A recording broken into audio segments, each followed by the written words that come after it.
Hi everyone, it's Mrs. Davis. Today we are going to read Our Tree Named Steve.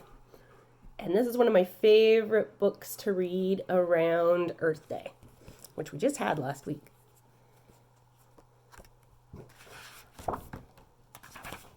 Our Tree Named Steve. Dear kids, a long time ago, when you were little, Mom and I took you to where we wanted to build a house for us to live in. But in order to build there, men had to come and clear the land.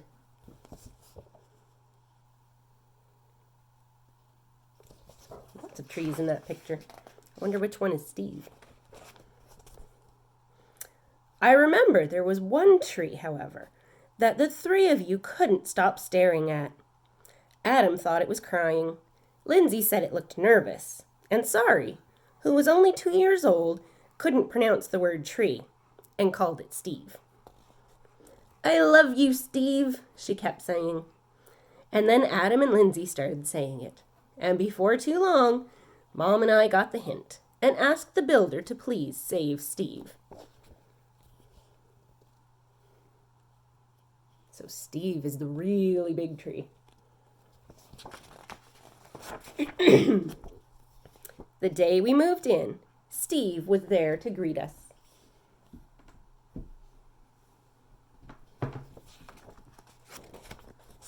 He quickly worked his way into your lives as a swing holder, target, third base, hiding place, jump rope turner,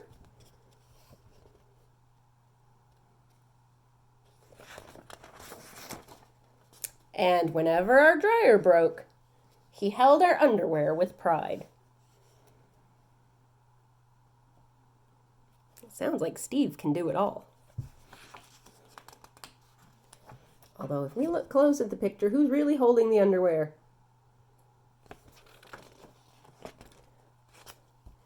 Yes, right there in the center of our yard, this weird-looking tree grew to become the center of our outdoor life.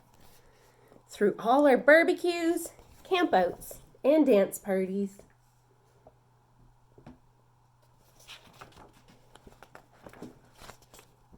Or when Adam and Lindsay started getting crushes on the Simon kids next door. Steve adjusted to our every need.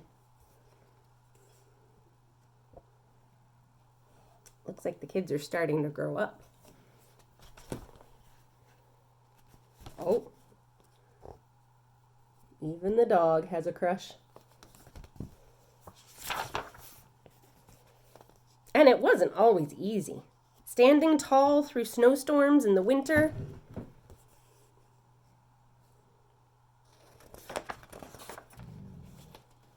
Or when Uncle Chester napped in the hammock couldn't possibly have been fun.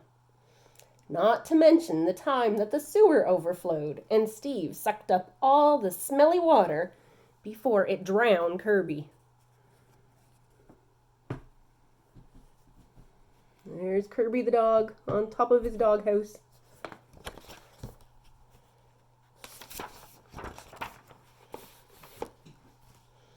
Then got so sick himself that the tree doctor had to give Steve a haircut that made him look like a big thumb.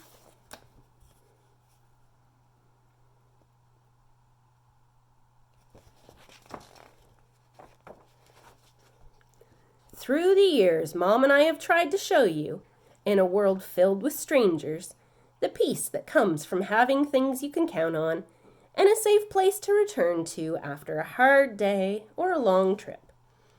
Which brings me to the point of this letter. Last week, a storm hit our area.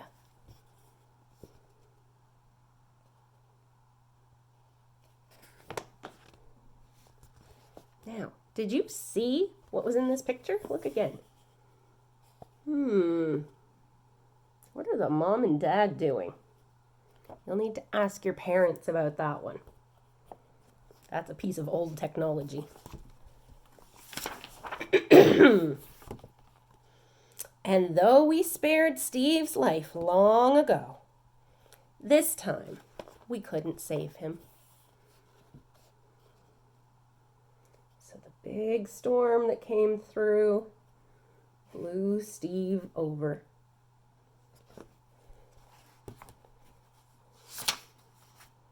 And if we look at the picture, we can see there's lots of branches from Steve all over the house.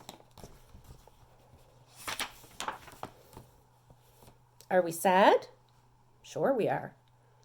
But even in his final moments, when he could have fallen on our house, Sorry's swings, Kirby's house, or Mom's garden, Steve performed his last trick and protected all of us to the very end. And friends like this are hard to find.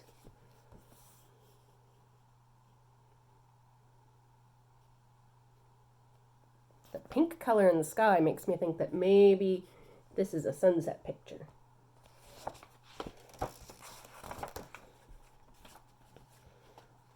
So, when you come home from Grandma's next week, Steve will not be able to greet you as he's done in the past. I'm sorry. But please know that Steve will always be with us, in our hearts, in our thoughts. Kirby the dog is sleeping on the tree stump.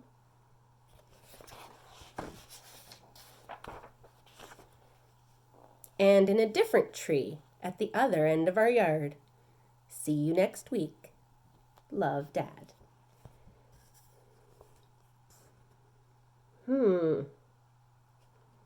Steve will be in another tree at the end of our yard. Take another look at the picture. What do you think Dad means that Steve will be in another tree in the yard? You can pause the video and talk about that one.